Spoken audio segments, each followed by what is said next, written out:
Olá, amiga ou amigo. É bom olhar para a Bíblia e tirar dela lições para a nossa vida. Lições intemporais, lições que foram válidas no passado, são válidas para hoje em dia e também serão válidas no futuro. Eu convido-te mais uma vez a partilhares com os teus amigos os links, quer da Rádio Tranquilidade, onde nos ouves só, ou então dos nossos canais YouTube ou Facebook 2 Minutos com Ele. Encontrarás também o podcast no Spotify 2 Minutos com Ele, onde há alguns podcasts diários que são lá colocados, quer dos 2 Minutos com Ele, quer um outro. Estes meios são meios de levar a palavra de Deus às pessoas. A semana passada vimos Jesus juntamente com o Pai envolvidos na solução para resolver o problema do abismo que foi gerado pelo pecado, abismo esse gerado pelo pecado do ser humano.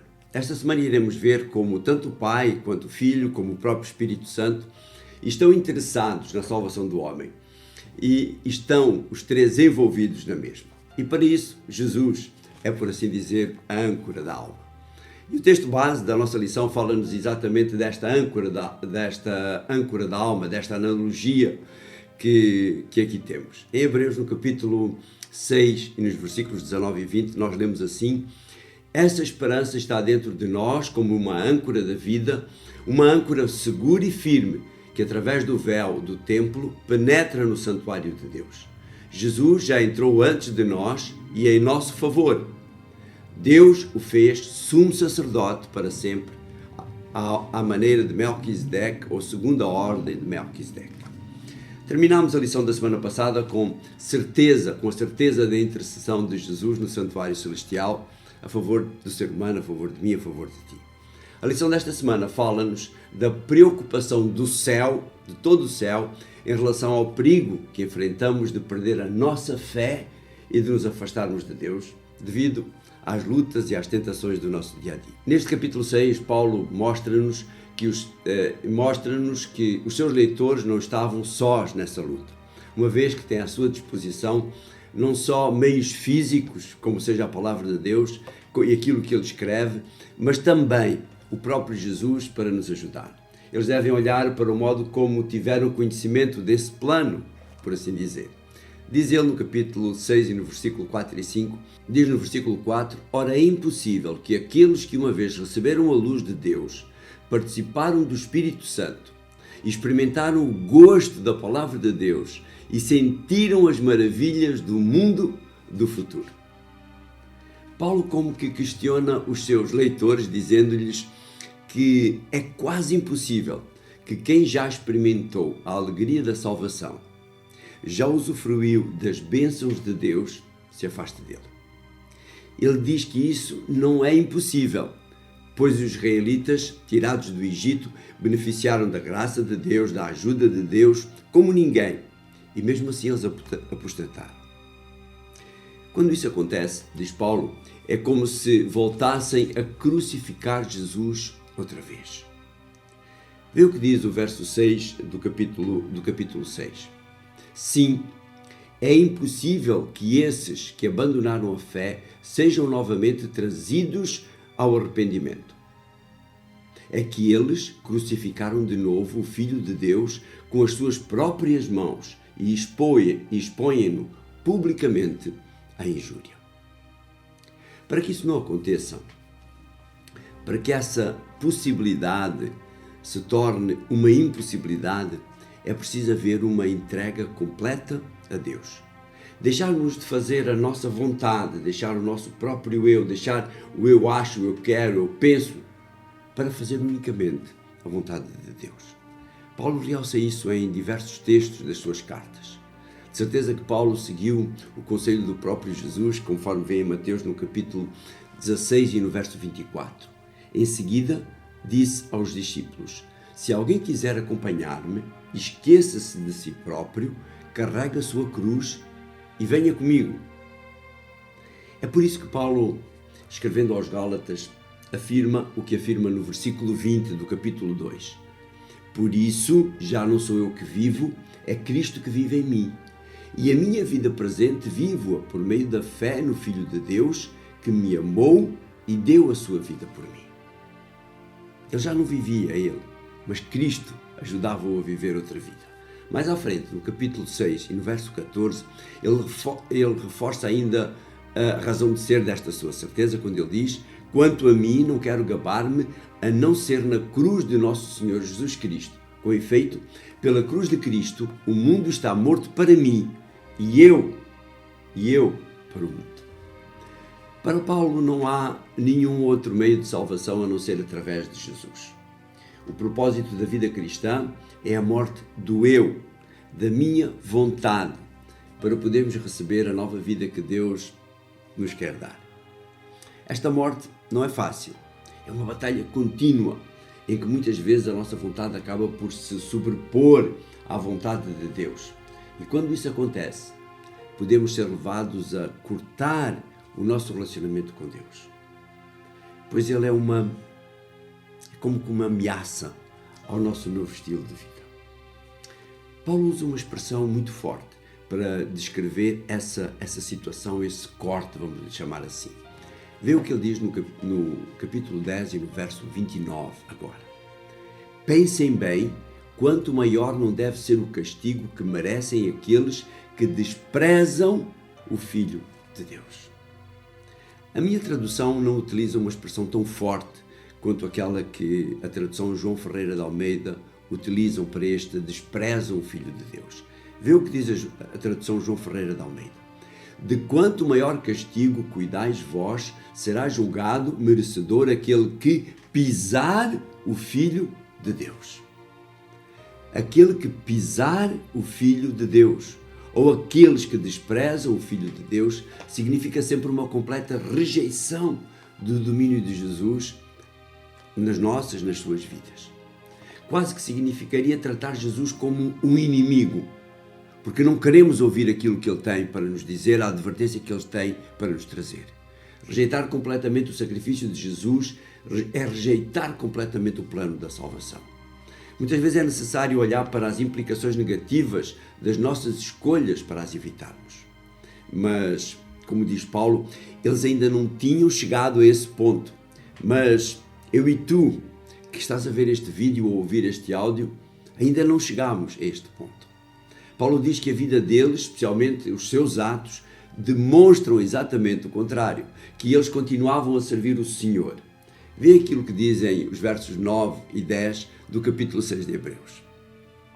Mas de vós, ó amados, esperamos coisas melhores e coisas que acompanham a salvação, ainda que assim falamos. Porque Deus não é injusto para se esquecer da vossa obra e do trabalho de amor que, para com o seu nome, mostrastes enquanto servistes aos santos e ainda servis. Sim, a vida deles demonstrava que eles viviam um cristianismo não de um modo ocasional, mas de um modo continuado, de um modo contínuo, pois viviam o cristianismo de uma forma prática, viviam um cristianismo expresso em atos de amor, e não um cristianismo teórico ou um cristianismo intelectual. De qualquer modo, e como um bom pastor que era, Paulo não deixa de os advertir. E advertir também, no fundo, a nós, que não nos deixemos embalar pelos elogios que ouvimos e nos tornemos até preguiçosos ou negligentes. Vê aquilo que dizem os versos 11 e 12, então.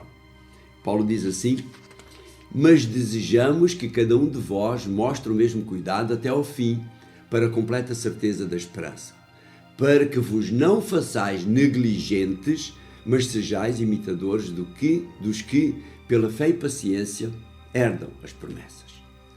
Paulo quer que eles, e nós também, logicamente, sejamos imitadores daqueles que, pela fé e paciência, herdaram as promessas. E esses que herdaram as promessas são aqueles que são mencionados no capítulo 11 e no capítulo 12, especialmente Jesus no capítulo 12, que são chamados heróis da fé, começando em Abel e terminando no próprio Jesus no capítulo 1. Deus procura ao longo de toda a Bíblia mostrar que não estamos sós ao procurarmos fazer a sua vontade, ao querermos viver de forma prática este cristianismo. Ele vai mais longe. Ele garante de diversas maneiras as promessas que Ele faz a cada um de nós. Ele garante com juramento, como diz o verso 17 do capítulo 10. pelo que, querendo Deus mostrar mais abundantemente a imutabilidade do seu conselho aos herdeiros da promessa, se interpôs com juramento. Um exemplo disso é que Davi reconhece, um modo como Davi reconhece isso no Salmo 89. E nos versículos 34 a 36 ele diz assim: não quebrarei o meu concerto, não alterarei o que saiu dos meus lábios. No versículo 35. Outra vez jurei por minha santidade que não mentirei a Davi. No versículo 36, a sua descendência durará para sempre e o seu trono será como o sol perante mim. Todos sabemos que Deus cumpriu esse juramento, essa promessa na descendência de Davi, que toda a sua descendência foram reis em Israel. E da descendência de Davi nasceu o próprio Jesus. Depois Paulo acrescenta que há duas coisas que nos garantem o cumprimento dessas promessas de Deus. Diz ele no verso 18 do capítulo 6. Para que por duas coisas imutáveis, nas quais é impossível que Deus minta, tenhamos a firme consolação, nós, os que pomos o nosso refúgio em reter a esperança proposta. Ou seja, através de Jesus, Deus cumpriu essas promessas de redenção e restauração. A primeira cumpriu-se quando Jesus ressuscitou e se assentou ao lado de Deus e exerce agora o ministério sacerdotal a nosso favor. A ressurreição e a ascensão de Jesus são a garantia do cumprimento da segunda promessa agora, de que ressuscitaremos e ascenderemos para viver ao seu lado pela eternidade. Mas para que possamos lá chegar, temos ainda uma outra promessa, a de que temos alguém disposto a ajudar a nossa fé, ajudar a que a nossa fé esteja bem segura. Vamos rever o texto base da nossa lição, que é o versículo 19 do capítulo 6, onde Deus diz: a qual temos como âncora da alma, segura e firme, e que penetra até ao interior do véu. Todas essas promessas são como uma âncora que mantém o nosso navio bem seguro no mar da vida. Esse mar tem tempestades de tentações, tempestades de tristezas, tempestades de dor, de doenças, tempestades em que em determinados momentos são incerteza, dúvida. Mas não nos esqueçamos, as promessas de Deus não falham. Deus, Jesus e o Espírito Santo estão apostados no teu e no meu resgate. É bom saber isso, não é? Obrigado, querido Deus, por esta certeza que tu nos dás. Obrigado, querido Deus, porque tu deste o teu Filho Jesus. Obrigado, Jesus, porque te ofereceste. Obrigado, querido Espírito, porque tu trabalhas na nossa mente, no nosso coração, para a nossa restauração. Abençoa esta amiga, abençoa este amigo também, para que ele possa aceitar, acreditar e partilhar este grande amor teu por cada um de nós, com os seus amigos, com os seus familiares, com todos eles. Dá-nos a tua bênção, te agradecemos e pedimos em nome de Jesus. Amém. A semana que vem, como vamos encontrar-nos aqui outra vez para voltarmos a ver mais uma característica de Jesus. E é Jesus, o mediador do novo concerto. No trimestre passado falámos de Jesus, dos concertos, dos diversos concertos, e no fim havia o grande concerto feito por Deus através da vinda de Jesus. É desse concerto que nós vamos voltar a falar novamente a semana que vem. Um abraço e até lá para nós estudarmos este novo concerto. E até lá não te esqueças, partilha estes vídeos com os teus amigos, porque de certeza eles vão agradecer-te.